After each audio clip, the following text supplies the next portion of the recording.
In Paramus tonight, shock in the superintendent's office. News 4 has uncovered more than a dozen license suspensions of the bus driver behind the wheel at the time of last week's deadly crash. Now, the Paramus superintendent now tells News 4 that New Jersey state officials should have done more to alert her to the driver's spotty record.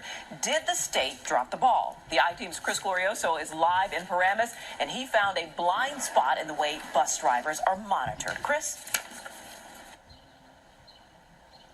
Well, it turns out New Jersey parents are entitled to know just about everything about the mechanical safety of a bus, its roadworthiness. The Motor Vehicle Commission has a website. You can call it up on your phone and find out the last inspection results of any given school bus. But that website does not have any information about the driver's safety history, not even statistical or anonymous information that protects driver privacy. Brian Wheelock and Gabrielle Bailey know how hard it is to check a school bus driver's record. For the last year, they've been trying to get information about a substitute driver whom they say became erratic on their kids' Parsippany route last year. He was speeding up really fast and then brake checking, so he would slam on the brakes then, and the children would lurch forward. Once my daughter got hurt, actually both of them got hurt. One of them banged her head on the seat, one on the window, and all of a sudden your kids are upset and crying. I go, what is going on here? We got a problem.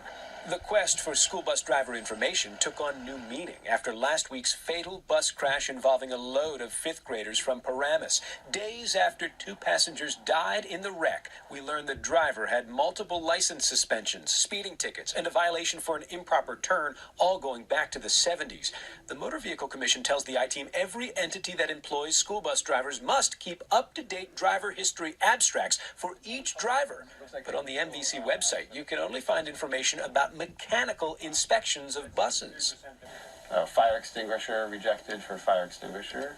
There's no information here about whether bus companies have accurate knowledge of their drivers' infraction histories. I found out that the driver was much more protected than my own children were. We know about our kids' teachers. We can find out their background. But yet, we don't know if our driver's been pulled over for, aggressive driving, drunk driving, whatever it may be. And we have no right. And that's what was a big red flag for me as a parent. The I-Team asked the Motor Vehicle Commission if the Paramus School Board has ever been issued a violation for not keeping up-to-date driver history records. The agency did not answer by our deadline. We also asked if the NBC is aware how many school districts statewide have been cited for failure to keep those driver history abstracts. No answer on that either. Gabrielle and Brian say the lack of information may show monitoring school bus drivers should be partly a function of the Department of Education, not just motor vehicle regulators.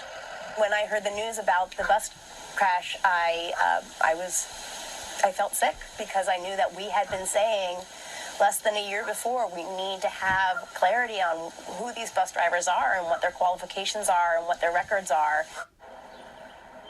After last week's fatal Paramus school bus crash, Senator Joseph Lagana asked for the state legislature to hold hearings to try to figure out ways to make school bus travel more safe in New Jersey. We asked him for a comment today. His spokesperson told us he's not quite ready to talk publicly because he wants to wait for both victims of this tragic accident to be memorialized and buried. Reporting live from Paramus, Chris Glorioso, News 4 New York.